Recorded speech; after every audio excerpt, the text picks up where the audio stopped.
Usually when we talk about a country's constitution, there is this underlying assumption of permanence. Right, like it's never going to change. Exactly. It's like civil engineering. When you build a suspension bridge, the goal is for it to stay a bridge, regardless of the weather. You don't want it turning into a boat. Yeah, exactly. And when you design a democratic republic, the expectation is that it operates like a democratic republic day in and day out. I mean, the rules are the rules. They just sit there, carved in stone, holding the entire structural weight of the society together. It's supposed to be the bedrock. The absolute unchanging ground we all stand on to ensure society doesn't just, collapse into chaos every time there's a disagreement. Right. And it's comforting, honestly. We want our supreme laws to be visible, categorized, and above all, entirely predictable. Like, if you get arrested, you know your rights. If you vote for a state government, you know the government gets to run your state. But the reality of history is that bedrock sometimes encounters earthquakes. Oh, yeah. Big ones. And when you step into the realm of extraordinary national crises, existential threats to a nation's very survival, that unmoving, predictable bedrock has to shift. Otherwise, the bridge snaps. It just breaks. Exactly. What we're looking at today is a constitutional landscape that isn't just a static rulebook. It is a living, breathing mechanism with a highly aggressive, built-in survival instinct. It is the absolute literal definition of a democratic manual override switch. A massive red button sitting right there on the desk of the executive. And welcome to you, the listener, to our deep dive today. It's a big one today. It really is. We are going to explore what happens when a democracy decides to temporarily hit pause on its own rules just to survive. Now, we have a highly specific, deeply fascinating mission for this conversation. Today, we are stepping right into the shoes of a law professor. A very demanding one at that. Oh, absolutely, because we are tackling a very specific syllabus today. If you are sitting there preparing for Osmania University's LLB semester to second, specifically Constitutional Law 2, Unit V, you have just hit the absolute jackpot. You really have. This entire deep dive is mapped to that exact unit. Yeah. But, and I want to stress this, even if you aren't cramming for a law exam, even if you haven't looked at a syllabus in, 20 years, if you are just insanely curious about how governments legally justify wielding extraordinary, almost unimaginable power during times of sheer panic and crisis, this is custom tailored for you. Because the focus of that specific university unit is one of the most debated, controversial, and frankly vital parts of the Indian Constitution, the emergency provisions, Part 8, Articles 352 through 360. We are going to unpack the absolute need for these emergency powers, the different flavors they come in, like national, state, and financial, and the intense, visceral impact they have on the balance of power and your fundamental human rights. And finally, we'll look at the ultimate constitutional failsafe, which is the basic structure theory. Yes. So let's start with the big picture. Yeah. Before we get into the actual mechanics of how an emergency is declared, we have to grapple with the underlying philosophy. And the why of it all. Right, the why. Why would the framers of a deeply democratic constitution, people who had just fought against imperial rule, willingly write a chapter that essentially allows the central government to legally become a temporary dictatorship? That is the central paradox of Part 8. And to understand it, you have to look at the psychological state of the framers when this document was being drafted. What were they thinking, right? Exactly. You have to remember the historical context. India in the late 1940s was not the incredibly stable, unified political entity we think of today. It was incredibly fractured, right? Beyond fractured. The country was going through the horrific trauma of partition. At the same time, the British were leaving behind hundreds of semi-independent princely states. Just a massive patchwork. Yeah, a total patchwork. The framers looked at this vast, incredibly diverse, newly born nation and realized its profound fragility. They were terrified of balkanization. And they were scared the whole thing would just splinter apart. Exactly. They studied the Government of India Act of 1935, and they realized a cold, hard truth. Federalism, where power is shared between a central government and state governments, is fantastic for representing diverse local interests during peacetime. But federalism can be completely fatal during a war. Because things move too slowly. Exactly. You cannot have 20 different state legislatures debating defense spending, troop movements, or resource allocation when an invading army is literally crossing your border. You need absolute, unified, instantaneous command. Okay, let me try to visualize this, because I was thinking about this while prepping for the deep dive. Yeah. The best way I can picture the Indian Constitution under normal circumstances versus emergency circumstances is to compare it to a transformer. Oh, like the toys. Yeah, the toys of the movies. In normal peaceful times, India operates as a quasi-federal structure. Power is distributed. You have the center in New Delhi, but you also have the states. The arms and legs of the transformer are moving somewhat independently. A delicate, highly negotiated balance of power. Right. The states have their own lists of powers, their own elected governments, their own police forces, their own budgets. Mm-hmm. But in a crisis, when the alarms go off and the emergency provisions are triggered, the Constitution shapeshifts. All those independent moving parts suddenly lock into one central core. It becomes a single unit. Exactly. It transforms into a strictly unitary state. The states essentially become subordinate branches, taking direct orders from the central headquarters. All the power centralizes in one place to protect the nation's unity. I think the transformer analogy is actually quite precise because it highlights that the machinery itself changes its functional nature. And this isn't just an option the union government has. It is a constitutional mandate. Wait, a mandate? Like they have to do it? Yes, Article 355 specifically dictates this. It doesn't just say the union may step in. It says it is the duty of the union to protect every state against external aggression and internal disturbance. Oh, wow. And to ensure that the government of every state is carried on in accordance with the Constitution. So it's not just a power grab. It's an obligation. The center is legally bound to intervene if things fall apart. Precisely. The framers gave the Union government these extraordinary emergency powers specifically to equip the country with the necessary tools to face existential threats. The primary object is to strengthen the country. If the circumstances are normal, the structure remains federal. In a crisis, it becomes unitary. But let me push back on this a little bit because this sounds great in theory, but, well, terrifying in practice. It is a massive amount of power. Yeah. If the center can just flip a switch, declare an emergency, and suddenly take over all the executive and legislative functions of a state, doesn't that make the whole idea of federalism in India just a polite illusion? How do you mean? Like, if I give you a car, but I keep a master remote control that lets me lock the doors, take over the steering wheel, and drive it wherever I want the second I feel like there's a crisis, is it really your car? It's a very valid concern, and it's the exact tension constitutional scholars have debated for decades. The key concept here is that the emergency provisions are meant for abnormal circumstances. The Constitution is inherently flexible. So it's built to bend. Right. The framers essentially made a calculation. The life of the nation itself is infinitely more important than the federal structure. What good is state autonomy if the nation as a whole ceases to exist? So it's a temporary sacrifice. Yeah. You give up the keys to the car so the car doesn't get driven off a cliff. Exactly. It is a temporary suspension of federalism to ensure the permanent survival of the republic. All right, so having established the philosophy, this shape-shifting survival mechanism, let's get into the actual mechanics. How does this machine actually work? Because there isn't just one type of emergency, right? No, the Constitution outlines 3 distinct scenarios. Okay, let's start with the most dramatic, the most sweeping of the 3 powers, the national emergency. This is Article 352. This is the massive red button. This is the manual override for the entire country, altering the legal reality for over 1 billion people. So presumably the prime minister just wakes up, sees something alarming on the news, signs a piece of paper, and suddenly the military takes over and the states are dissolved. How exactly does this get triggered? Well, it's significantly more rigorous than that, though. I will say it wasn't always as tightly controlled as it is today. We'll definitely get to that history. Right. But under Article 352 as it stands, a national emergency can be declared if the president is satisfied that a grave emergency exists whereby the security of India or any part of its territory is threatened.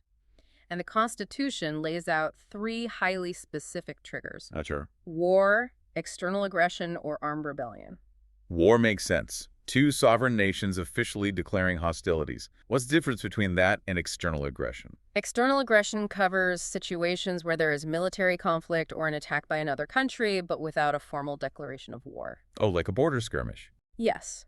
It's a broader term to capture the realities of modern geopolitical conflict, where countries often engage in heavy border clashes or invasions without ever formally declaring war.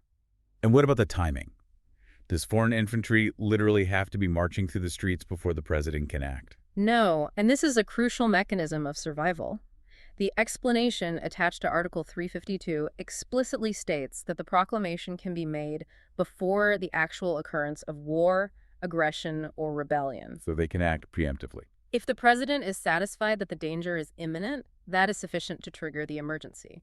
You don't have to wait to be shot at to raise your shield. Now, I want to clarify the geographical scope, because the phrase national emergency makes it sound like the entire nation goes into lockdown. Does it have to cover the whole country? It used to, but an amendment changed that. Today, the president can make the declaration in respect of the whole of India or just a specific part of the territory. Oh, interesting. So it can be localized. Exactly. If there is an armed rebellion isolated in one specific border region, the emergency proclamation can be geographically confined to that area.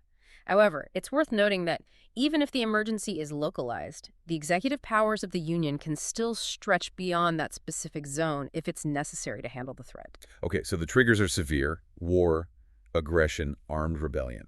But I want to go back to how the button is pushed. You said it's the president who makes the declaration. Yes, formally. But India has a parliamentary system. The president is largely a titular head acting on the advice of the prime minister. So can the prime minister just call the president up and say, go ahead and issue the proclamation? They absolutely cannot do that anymore. Today, the president cannot issue a proclamation of emergency purely on the verbal advice of the prime minister. They can only do it on the decision of the union cabinet. So the whole team has to be on board. Right, the prime minister and the core group of senior ministers. And crucially, this advice must be communicated to the president in writing. A mandatory written paper trail for the ultimate power move. Exactly. It prevents unilateral dictatorial action by a single individual.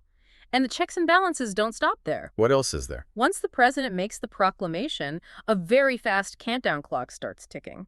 The proclamation must be laid before both houses of parliament, the Lok Sabha and the Rajya Sabha. It has to be approved by them within 1 month. 1 month. That is an incredibly tight window for a massive parliamentary debate, especially if the country is actively dealing with an imminent war. It is deliberately tight. It is designed to ensure immediate democratic oversight. You cannot run an emergency by executive fiat for long. And the approval process isn't just a simple majority vote. Oh, it's not just 50% plus one. No, it requires a special majority. You need a majority of the total membership of that House and a majority of not less than 2/3 of the members present and voting. Wow. So you need a massive consensus. It requires a broad, undeniable consensus that the crisis is real. Let's say Parliament agrees. The threat is real. They vote with a supermajority. Does the country just stay in a state of emergency forever until the executive decides it's over? No. Once approved, the emergency remains in force for exactly 6 months. It does not auto-renew. So they have to keep coming back. If the crisis continues, Parliament has to convene again and actively vote to renew it for another 6-month block. It can theoretically be renewed indefinitely, but it forces the government to repeatedly justify the extraordinary powers to the legislature every half year. Now, we are talking about this as a theoretical exercise, but the reality is this isn't just theory. India has a very profound and frankly turbulent history with Article 352. And this is where the historical context becomes vital for any law student or citizen to understand. It has been used exactly 3 times. Yes. And looking at how those 3 instances played out gives us the perfect case study in both the necessity of the law and the danger of it. The first time was in October 1962, triggered by the Sino-Indian War. The second was in December 1971, due to the Indo-Pak War. Now, looking at history, those two fall squarely under the war and external aggression triggers. And historically, during those first 2 emergencies, the constitutional machinery functioned exactly as the framers had envisioned. The federal spirit temporarily vanished, the center took absolute control, but the country fundamentally supported it. The people were on board to fight the threat. Exactly. The public united to face external threats. The mechanism worked to protect the republic. But then we get to the third time, June 1975. This is the defining trauma in modern Indian constitutional history. Now, treating this history as impartial reporters of the constitutional evolution, the 1975 emergency was declared during Prime Minister Indira Gandhi's regime. But it was distinctly different from the first 2. Very different. It wasn't declared because of a war. It wasn't external aggression. It was proclaimed under a phrase that was originally in the Constitution at the time. The phrase was internal disturbance. The historical context is essential here. There was intense political turmoil. There was a legal challenge regarding Indira Gandhi's election. culminating in an Allahabad High Court judgment that invalidated her election as a member of parliament. Which is a huge deal. Yes. This sparked widespread political agitation and protests demanding her resignation. It was in response to this intensely volatile domestic political situation that the emergency was proclaimed on June 25, 1975. And the historical record from this period is stark. The invocation of internal disturbance led to a period widely criticized for severe authoritarian excesses. We are talking about the imprisonment of major opposition leaders, widespread censorship of the press, and unparliamentary affairs that caused massive resentment among the citizenry. It was a very dark period for civil liberties. It lasted for 21 months, finally culminating in the general elections of 1977, where the ruling party was swept out of power, the Janata Party came in, and the proclamations were revoked. But what is critical for our legal analysis today is not just the politics of 1975, but how the constitutional framework itself reacted to that trauma. The Constitution is a living document, and it learns from its own vulnerabilities. It adapts. Yes. The bitter experience of the third emergency exposed massive loopholes in Part 8, and that led directly to one of the most important constitutional amendments in Indian history, the 44th Amendment Act of 1978. This was the grand course correction. They basically looked at the engine, figured out how it had been weaponized, and started welding new safeguards into place. Exactly. The architects of the 44th Amendment took a hard look at Article 352 and realized that the phrase internal disturbance was dangerously, fatally vague. Yeah, I mean, what does that even mean? Right. What exactly qualifies as a disturbance? Is it a violent riot, or is it just a really loud, inconvenient political protest, a nationwide labor strike? The threshold was so low that it allowed extraordinary powers to be used for ordinary political management. So they took a scalpel to it. They did. They completely removed the phrase internal disturbance and substituted it with a much stricter, undeniably physical threshold, which is armed rebellion.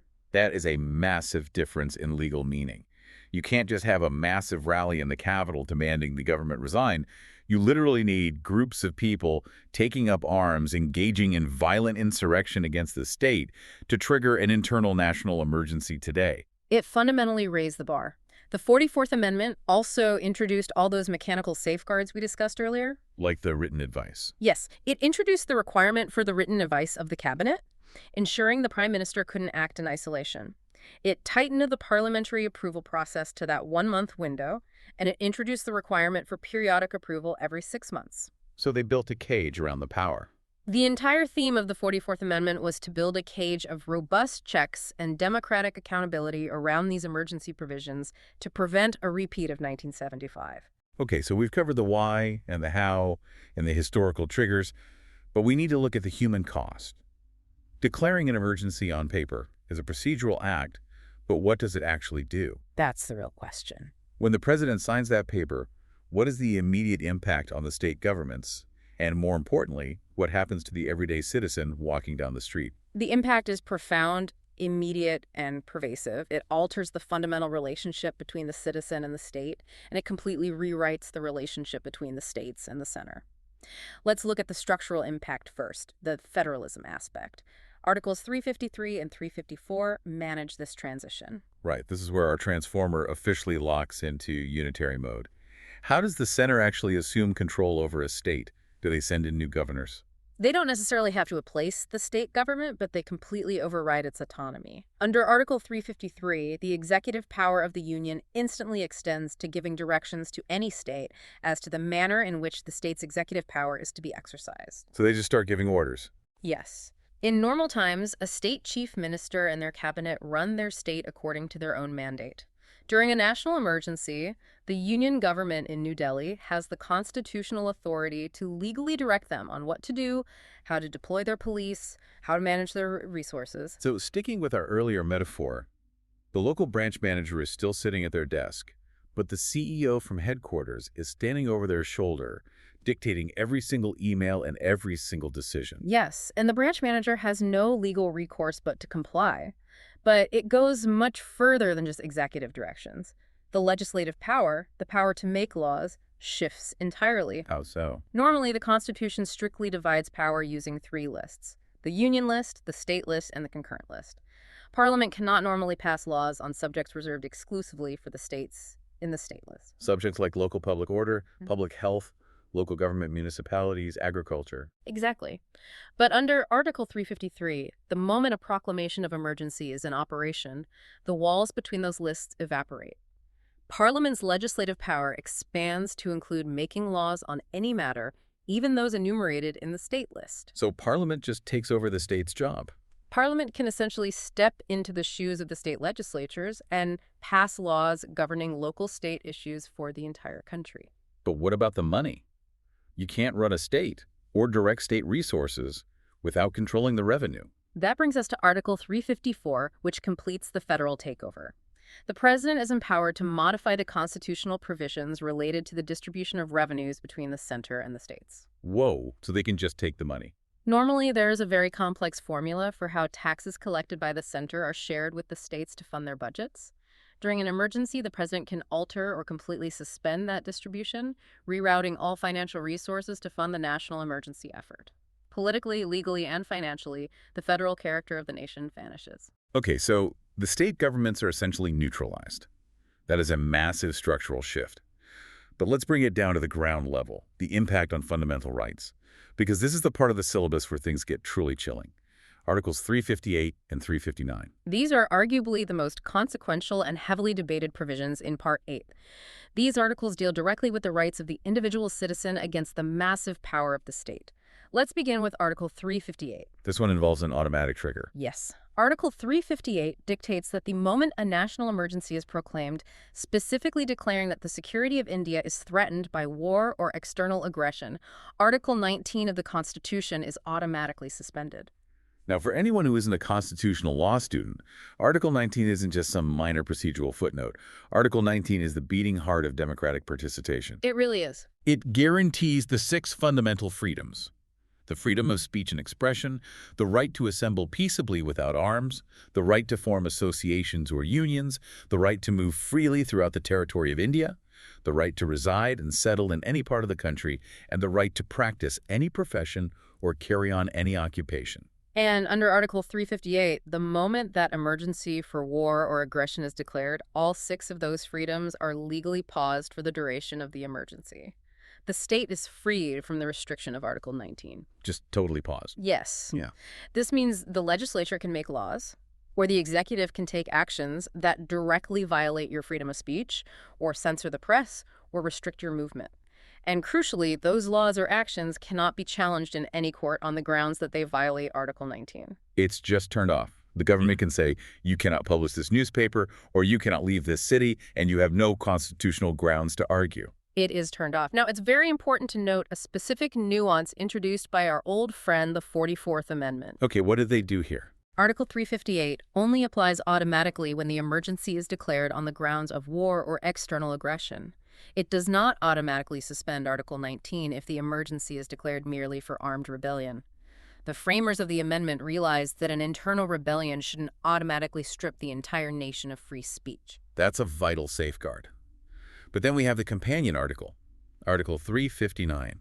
And reading through the mechanics of this one, it seems even broader and potentially far more dangerous. Article 359 operates differently. It doesn't automatically suspend the rights themselves. Instead, it empowers the president to issue a specific order suspending the right to move any court for the enforcement of fundamental rights. Wait, I need to make sure I'm understanding this correctly. You're saying the rights technically still exist on paper, but if the government violates them, say a police officer just locks me in a basement without a warrant because they don't like my politics, I can't even go to a judge to ask why. The courthouse doors are legally locked to me. If the president's order under Article 359 specifies the fundamental right you are trying to enforce, yes. During the period the proclamation is in force, your right to seek a judicial remedy is suspended. You cannot file a writ petition. The judicial branch is effectively barred from reviewing the executive's actions regarding those specific rights. It is utterly terrifying. That removes the entire concept of accountability. It is the ultimate exercise of absolute state power. It is the purest manifestation of the idea that the state's survival supersedes the individual's liberty. And we aren't just speculating about how this might look. Right, because this actually happened. This exact terrifying scenario played out dramatically and tragically in the courts during the 1975 emergency. This brings us to what is arguably the most famous or perhaps infamous case in Indian legal history, ADM Jabalpur versus Shukla.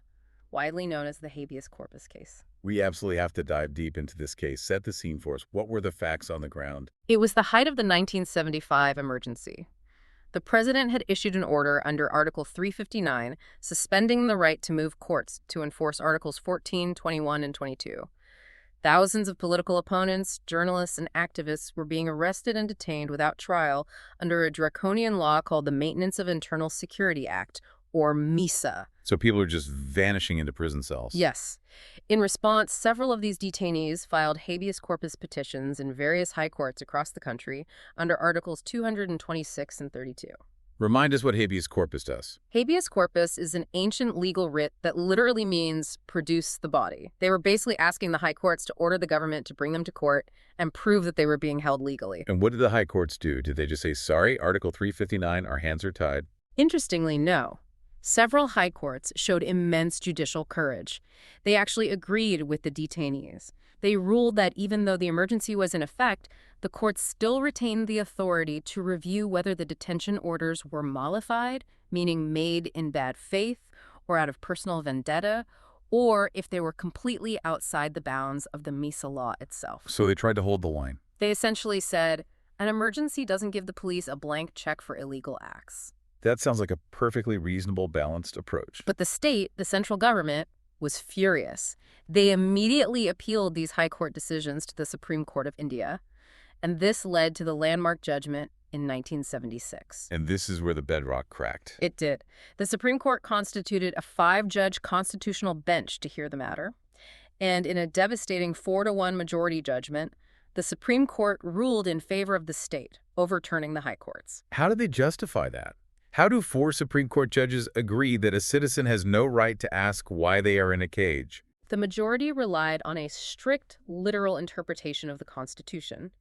They held that when a presidential order under Article 359 suspends the right to move courts for the enforcement of Article 21, which is the right to life and personal liberty, then absolutely no person has any locus standi, no legal standing whatsoever, to file a writ of habeas corpus. So they just closed the book. They ruled that during an emergency, the executive's power of detention is absolute, even if the detainee claims the detention is factually illegal, utterly arbitrary, or explicitly driven by bad faith. The courtroom doors were slammed shut. That is just staggering. But you said it was a 4-1 decision. There was one dissenting voice. Yes. The lone dissenting judge was Justice H.R. Khanna, and his dissent is considered one of the greatest moments of judicial statesmanship in history. What was his argument? He argued that the right to life and liberty did not originate with the Constitution. It is a fundamental human right that predates the Constitution.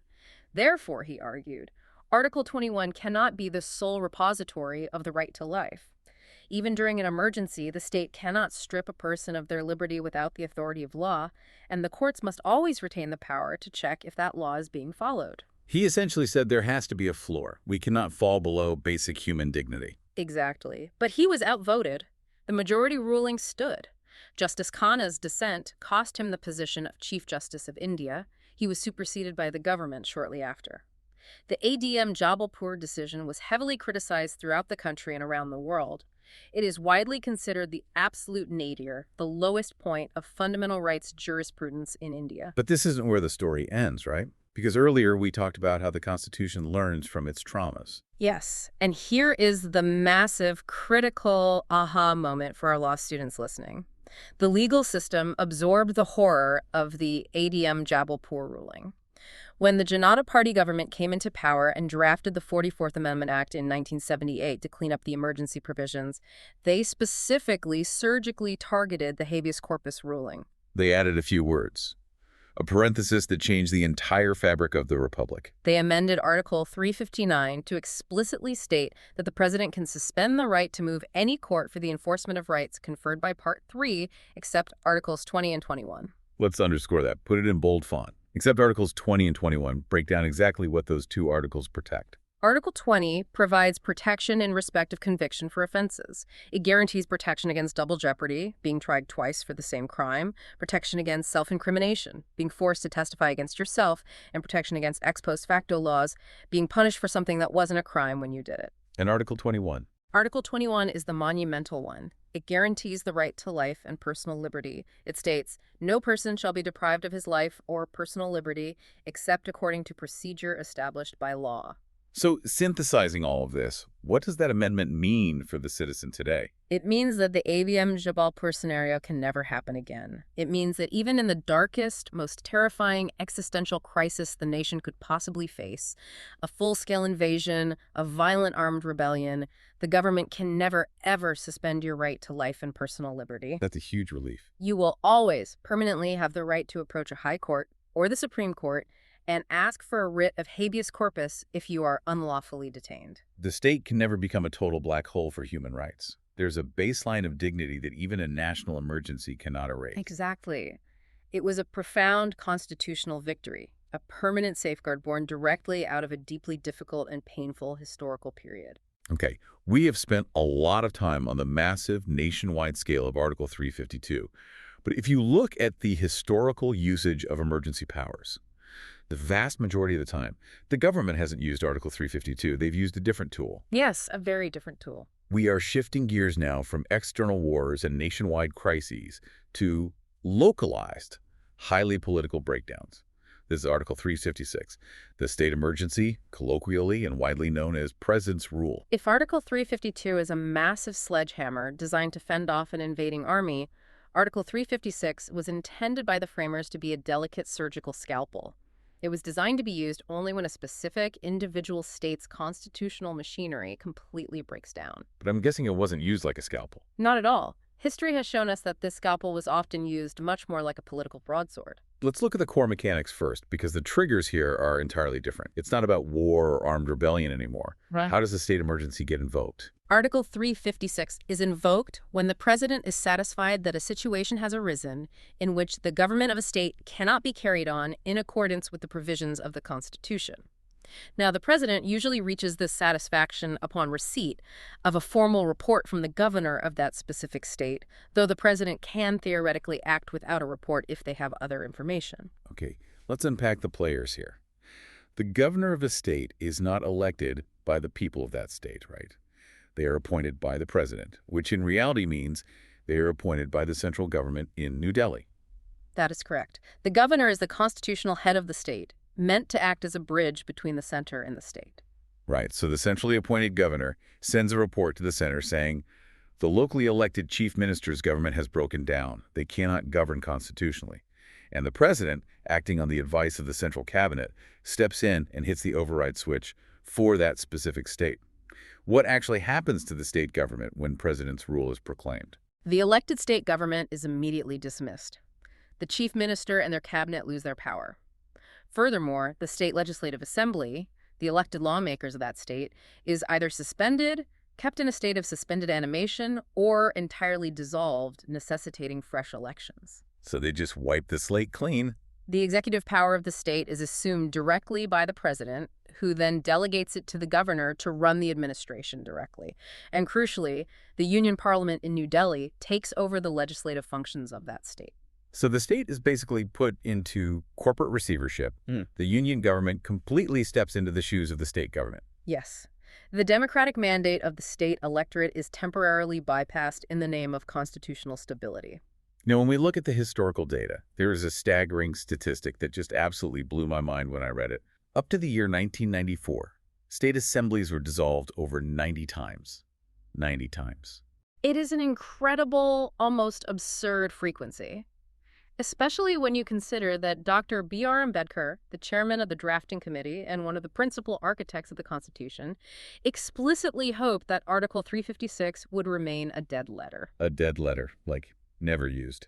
He believed it would only be used in the absolute rarest of rare cases, as a last resort when all other warnings had failed. Instead, it became one of the most frequently invoked articles in the entire Constitution. I have an analogy for this to help visualize how it was actually being used. Imagine you work for a massive multinational corporation. You manage a local branch in, say, Mumbai. You have your own local team, your own operational budget, your own quarterly targets. Oh, okay, I'm following. The branch is functioning. But the corporate headquarters in New Delhi decides they simply don't like the union your employees belong to, or maybe they don't like your specific management style, or maybe you represent a rival faction within the company, even though you are technically following the corporate handbook. Right, personal or political differences. So instead of negotiating, HQ invokes a special emergency clause in your contract, fires you, dissolves your entire local management team, and sends an executive directly from New Delhi to sit at your desk and run the Mumbai branch. And they don't just do this once. They do this to 90 different branches over a few decades whenever a local manager disagrees with them. That is a highly accurate, very apt analogy for how Article 356 was practically utilized for decades. The history of this provision is a candid overview of massive political controversy and widespread misuse. It became a tool for the center to manage political opposition rather than a tool to save the Constitution. And strictly maintaining our neutrality here as impartial reporters of the historical record, it is vital to note that this wasn't just one political party doing this. It was a systemic, bipartisan phenomenon. Absolutely. The historical record is very clear on this. The framers incorporated these provisions anticipating the welfare of the country, but in practice, various political parties in power at the center severely misutilized the power. For instance, history notes that early on, the Nehru government suspended the communist government in Kerala. The records also show that Indira Gandhi, during her tenure, used Article 356 extensively to dissolve several state governments, often on grounds that critics argued were highly arbitrary or politically motivated. But the pendulum swung both ways. When the Janata Party came to power at the center in 1977, they immediately used Article 356 to dissolve several state governments that were ruled by the Congress Party, arguing that those state legislatures no longer reflected the will of the electorate. Later, the National Front governments, the BJP, and various coalition governments all utilized this power against opponent parties in the states. It became a standard political weapon. And the central recurring issue in all of these instances seems to be the role of the governor. Yes. The governors, who are constitutionally mandated to be impartial, unbiased heads of state, were frequently perceived as acting merely as agents or benchmen of the ruling party at the center. They would send reports recommending presidents rule against state governments simply because those state governments belonged to an opposition political party, often manufacturing a constitutional crisis where none truly existed. It fundamentally undermined the federal character of India. It sounds like the Wild West of constitutional law, just endless political retaliations. Yeah. But this era of unchecked power under Article 356 didn't last forever. Eventually, the judiciary had to step in and establish some boundaries. And this introduces us to the most crucial, paradigm-shifting judicial safeguard regarding state emergencies. If we look at the evolution of Indian federalism, the absolute watershed moment is the landmark Supreme Court case, S.R. Bommai v. Union of India in 1994. We need to dive deep into Bommai. What exactly happened, and why did the Supreme Court finally intervene so decisively? The case arose after the dismissal of the Janata Dal government, headed by S.R. Bommai in the state of Karnataka. The governor had sent a report claiming Bommai had lost his majority in the state assembly due to defections and recommended president's rule. Crucially, the governor did not give Bommai a chance to prove his majority on the floor of the assembly. The president issued the proclamation dismissing the government. Bommai went to court. Now, historically, how had the courts handled these kinds of cases? For decades, the legal assumption was that the president's satisfaction regarding the breakdown of constitutional machinery was highly subjective, deeply political, and therefore largely immune from judicial scrutiny. The courts generally took a hands-off approach. If the president, advised by the cabinet, said the state failed, the courts assumed it had failed. But in Bommai, the Supreme Court essentially said, not so fast. We're going to look under the hood. Exactly. A massive 9-judge constitutional bench heard the case, and they fundamentally altered how Article 356 operates. The court ruled, by a majority, that the power under Article 356 is not absolute, it is a conditional power, and crucially, it is subject to judicial review. What does that mean in practical terms? Can the court just substitute its own judgment for the president's? No, the court clarified this carefully. The court cannot test the satisfaction itself, they can't look at the subjective political decision-making process, but they can examine the objective material facts upon which that satisfaction was based. They can ask, did the governor actually have real evidence? Were the grounds relevant, or were they malafide in bad faith? So the central government suddenly has to show its homework. They have to bring the files to court and prove that there was an actual objective breakdown of the Constitution, not just a political disagreement with the chief minister. Yes. And the court laid down a massive principle. If the material evidence is found to be irrelevant, factually incorrect, or based on bad faith, the court has the power to strike down the presidential proclamation. And in the Bommai case itself, they did exactly that. They ruled that the dissolution of the Bommai government in Karnataka was unconstitutional. That is a massive check on executive power. The Supreme Court effectively said they have the authority to resurrect a dismissed state government and restore the legislative assembly. It was revolutionary. It instantly ended the era of casual, politically motivated dismissals. The frequency of Article 356 usage plummeted after 1994. However, there's another incredibly vital aspect to the Bommai ruling that is essential for our understanding of the Constitution's core values. In the very same judgment where they struck down the Karnataka dissolution, the Supreme Court upheld the president's orders dissolving 4 other state governments: Uttar Pradesh, Himachal Pradesh, Madhya Pradesh, and Rajasthan. Wait, why did they uphold those specific dissolutions if they were cracking down on the misuse of power? What was different about those 4 states? The context was the aftermath of the demolition of the Babri Masjid in Ayodhya in 1992.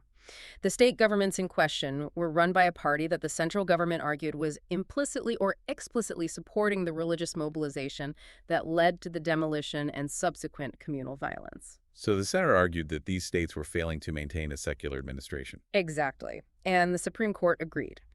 The court established that secularism is a fundamental, basic feature of the Indian Constitution. Therefore, if a state government acts in a manner that is decidedly unsecular, if it subverts the religious neutrality of the state or foments communal trouble, that constitutes a profound failure of the constitutional machinery. So the center was completely justified in stepping in, not for political reasons, but because the state governments were violating a fundamental structural parameter of the Constitution itself. Precisely. The Bommai judgment was a masterful balancing act. It drastically reduced the arbitrary political use of Article 356 by mandating strict judicial review and demanding objective evidence. But simultaneously, it firmly affirmed that the center retains a powerful duty to intervene if a state actively threatens the secular democratic fabric of the nation. It transformed Article 356 from a blunt political football into a heavily guarded but potent constitutional safeguard. All right, we have navigated the existential threats of war and armed rebellion, and we have waded through the political collapse and federal tension of state emergencies. Now, we move to a completely different type of crisis. We are talking about Article 360, the financial emergency. What happens if the threat isn't physical violence or political deadlock, but a catastrophic fiscal collapse? What if the nation literally runs out of money? It's an area of the Constitution that often gets overlooked, but it was born directly out of severe global historical trauma. The framers were acutely aware of world events. They looked at the devastating impacts of the First and Second World Wars and the catastrophic global depression of the 1930s. They saw how established federal countries like the United States, Canada, and Britain struggled immensely to respond to these crises. Because in a pure federal system, the central government doesn't have the legal authority to seize state funds or dictate local budgets, even if the national economy is imploding. Exactly. They found themselves legally handicapped. The framers of the Indian Constitution wanted to ensure they had a dedicated tool to meet the worst and ugliest situations in the financial field. They wanted a mechanism to legally strengthen the central government's grip on the economy, specifically during a time of systemic fiscal crisis, to prevent a total sovereign default. So what exactly are the triggers for hitting this specific alarm? Under Article 360, if the president is satisfied that a situation has arisen whereby the financial stability or the credit of India or any part of its territory is threatened, they may make a declaration of a financial emergency. It's about protecting the sovereign creditworthiness of the nation. And what does the approval process look like for this? We saw how strict the timelines were for a national emergency. Is this the same? It's similar in concept, requiring parliamentary oversight, but the timelines are slightly more relaxed. The proclamation must be laid before both houses of parliament and approved by resolutions within 2 months, as opposed to the 1-month window for a national emergency. And once it's approved, does it have a 6-month expiration date? No, and this is a major distinction. Once a financial emergency is approved by parliament, there is no maximum time limit specified for its operation. It does not require repeated parliamentary renewal every 6 months. It continues indefinitely until it is explicitly revoked by a subsequent proclamation by the president. Okay, that is a very long time to hold emergency economic powers. We need to look closely at the drastic measures the government can take under Article 360, because reading through the legal mechanics, the powers granted here are breathtaking. It's a complete centralization of the economy. It is a total federal override in the financial sphere. During a financial emergency, the executive authority of the Union extends to directing any state to observe specific canons of financial propriety. This means the center can basically dictate the state's budgets, telling them exactly where they must cut spending and how they must manage their deficits. The local branch manager loses their corporate credit card. Precisely.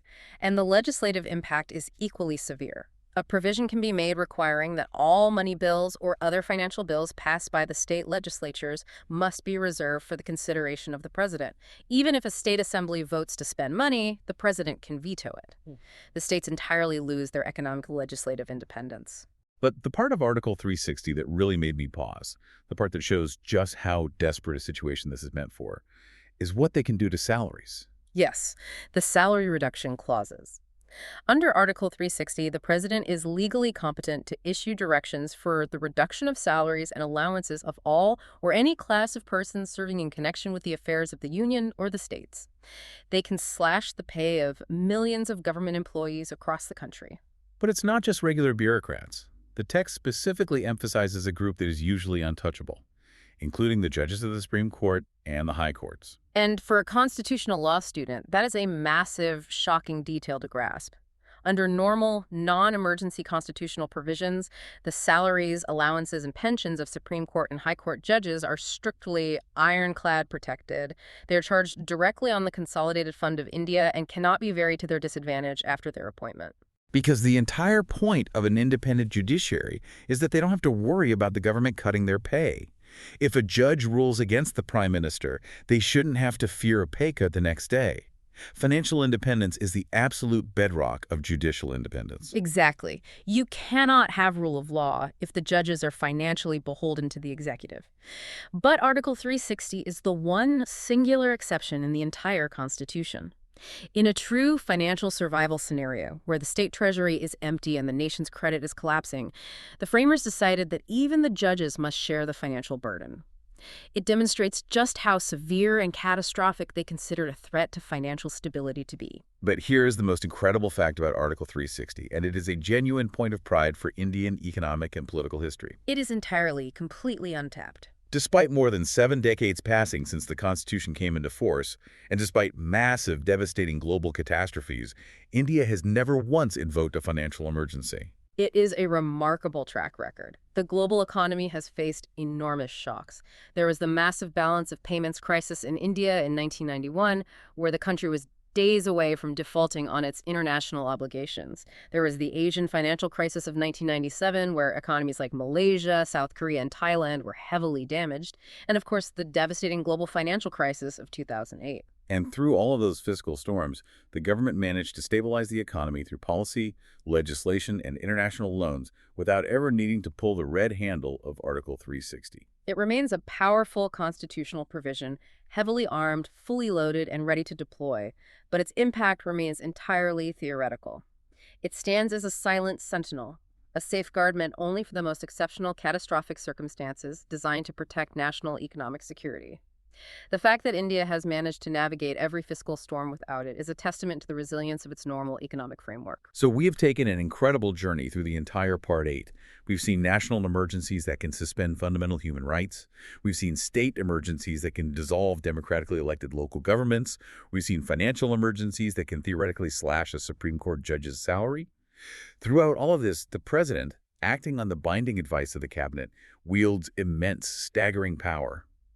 Parliament has immense power to amend laws, and, as we saw with the 42nd and 44th Amendments, they have the power to alter the Constitution itself. Which naturally brings us to the final, profound, almost existential question of our deep dive, the ultimate boundary line of power. If Parliament has a supermajority, let's say they control 80% of the seats, and if they have the power to declare emergencies and alter rights, is there anything they cannot touch? Can Parliament, following all the correct voting procedures, simply amend the Constitution to say India is now a monarchy, or we don't hold elections anymore, or we are abolishing the Supreme Court? If they have the votes, is there a limit? For a long time in Indian legal history, the interpretation of Article 368, which grants Parliament the power to amend the Constitution, was heavily, fiercely debated. The core question was, Could Parliament rewrite the entire document from scratch? Could they destroy the Republic legally? The answer, definitively established by the Supreme Court after decades of judicial battles, is no. They cannot.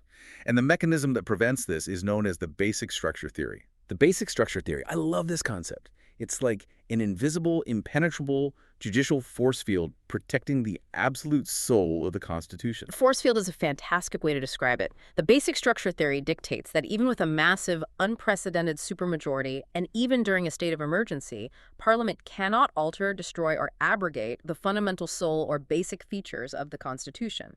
The amending power granted to Parliament is not absolute. It is inherently limited by the design and the core philosophy of the document itself. Where did this come from? Because I'm assuming it's not written explicitly in the text. There isn't an article that says, here is the basic structure. No, it is nowhere in the text. It is a judicially evolved doctrine, primarily established in the monumental 1973 case of Kesavananda Bharati v. State of Kerala, and later solidified in several other landmark judgments. One of the key cases that reaffirmed this doctrine regarding emergency and amending powers is the Minerva Mills case of 1980. What happened in Minerva Mills? The Minerva Mills case involved a challenge to the Sikh Textile Undertakings Nationalization Act, but more importantly, it challenged sections of the 42nd Amendment. During the 1975 emergency, the government had passed the 42nd Amendment, which attempted to put Parliament's amending power completely beyond judicial review. It essentially tried to say, if Parliament amends the Constitution, no court can ever question it. They tried to lock the courts out of the amendment process entirely. Exactly. But in Minerva Mills, the Supreme Court struck down those specific sections. They reiterated the fundamental principle that Parliament is a creature of the Constitution, not its master. Parliament receives its power from the document. Therefore, the creature cannot destroy the creator. It cannot use the amending power to destroy the very essential features that give the document its identity. So what exactly is this basic structure? If it's not a numbered list in the Constitution, how do we know what is protected by this force field?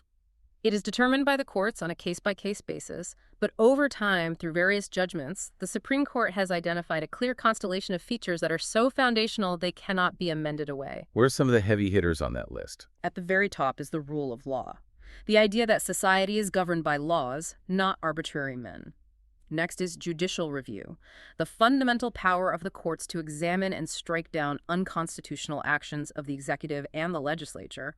Without judicial review, the Constitution is just a suggestion. Then you have democracy, which implies a republican form of government with free, fair, and periodic elections. And secularism, which we saw dynamically applied in the Bombay case regarding state emergencies. But when you dig into the legal philosophy, there is something incredibly poetic about how the courts view fundamental rights within this basic structure. There are 3 specific articles that form the core of individual liberty. Yes. In legal circles, they are often referred to as the Golden Triangle of Freedom. Articles 14, 19, and 21. Let's remind the listener. Article 14 is equality before the law. The state cannot discriminate. Article 19 is the package of fundamental freedoms, speech, assembly, movement. And Article 21 is the right to life and personal liberty. These 3 articles are deeply interconnected. They breathe life into each other. You cannot have true liberty without equality, and you cannot have equality without free speech. The jurisprudence notes that these 3 articles stand between the citizen's heaven of freedom and the dark abyss of unrestrained dictatorial state power. I love that phrase, heaven of freedom. It's actually a direct reference to a famous poem by the Nobel laureate Rabindranath Tagore, where he prays for his country to awake into a heaven of freedom where the mind is without fear. The courts have interpreted these articles as the legal mechanism to usher in an egalitarian era through the strict discipline of fundamental rights. They are absolutely essential to preserving the inherent dignity of the individual. So tying this all the way back to our discussion on emergencies. While Article 19 might be temporarily suspended during a national emergency due to war, and while certain rights might be restricted to save the nation, Parliament could never pass a permanent constitutional amendment to simply erase Article 19 or Article 21 from existence. Never. The basic structure theory prevents the democratic system from legally committing suicide. It is the ultimate boundary line. Emergency provisions give the state the aggressive flexibility it needs to survive a temporary existential crisis. But the basic structure theory ensures that whatever survives that crisis remains fundamentally and recognizably a democratic republic. Okay, we have covered an absolutely staggering amount of constitutional ground today. We've navigated the deepest, most complex waters of Indian legal theory. Let's do a rapid-fire recap of the journey for our Osmania University students studying Unit V and for all our listeners who just survived constitutional boot camp. We began with the fundamental need for emergency powers. We explored how the framers built a brilliant, shape-shifting constitution, or transformer, that shifts from a quasi-federal structure to a unitary state. This was designed specifically to ensure the survival and integrity of a vast, fragile, diverse nation during abnormal existential circumstances. Then we looked at the heavy artillery, the national emergency under Article 352, triggered by war, external aggression, or armed rebellion. We analyzed the historical trauma of the 1975 emergency and saw how it directly led to the 44th Amendment. We saw the removal of the vague internal disturbance trigger, replacing it with stricter rules, mandatory written cabinet advice, and tighter parliamentary oversight. We then examined the profound human cost, the structural impact on federalism through the centralization of executive, legislative, and financial powers, and the chilling impact on fundamental rights. We unpacked how Article 358 automatically suspends Article 19 freedoms during a war and how Article 359 can suspend court access. But crucially, we saw how the 44th Amendment secured the Golden Triangle by ensuring that Articles 20 and 21, the right to life and personal liberty, can never be suspended, forever overriding the dark precedent set by the ADM Jabalpur habeas corpus case. Next, we tackled the political football. The state emergency under Article 356. Originally meant for the genuine failure of constitutional machinery, it was historically weaponized and misused over 90 times to dissolve opposition state governments. But the monumental S.R. Balmai case introduced the vital safeguard of judicial review, checking arbitrary executive power, demanding objective evidence, while firmly upholding the fundamental constitutional feature of secularism. We briefly touched on the untapped failsafe, the financial emergency under Article 360. A massive centralization of economic power, allowing the center to dictate state budgets and even reduce the salaries of Supreme Court judges. A power which, remarkably and thankfully, India has never had to invoke despite massive global economic crises. And finally, we arrived at the ultimate check, the basic structure theory. The judicial force field established in landmark cases like Kesavananda Bharati and Minerva Mills, ensuring that no parliament, no matter how large its majority, can use its amending power to destroy the core soul of the Constitution: democracy, judicial review, the rule of law, and the golden triangle of fundamental rights. It is, quite simply, a brilliantly complex, deeply pragmatic system of powers, checks, balances, and historical corrections. It really is. But as we bring this deep dive to a close, there is one final, critical piece of the puzzle that we haven't explicitly named. Because for all the brilliance of the written text, a constitution relies on the people who live under it. And I know you have a final thought on this, drawn directly from the historical behavior of the citizens during these crises. I do, and I think it's the most important takeaway for anyone studying democracy. When you look at the historical record, it makes a very poignant note about the behavior of the Indian public during these periods of extreme stress. During the first two emergencies, the wars with China and Pakistan, the people of India showed immense spontaneous unity. They proved that despite being divided by thousands of castes, multiple religions, and dozens of languages, they were one people at a time of national danger. The federal character naturally and willingly yielded to national survival. They came together. Yes. But during the third emergency in 1975, which involved the suspension of civil liberties for internal political disturbances, the citizens reacted very differently once they were given the chance. History shows that the people proved their immense maturity of mind in democracy. They didn't resort to violent revolution, they used the democratic process itself. In the 1977 general elections, they methodically voted out the political leaders who they believed had misappropriated the extraordinary powers entrusted to them. They used their vote. Exactly.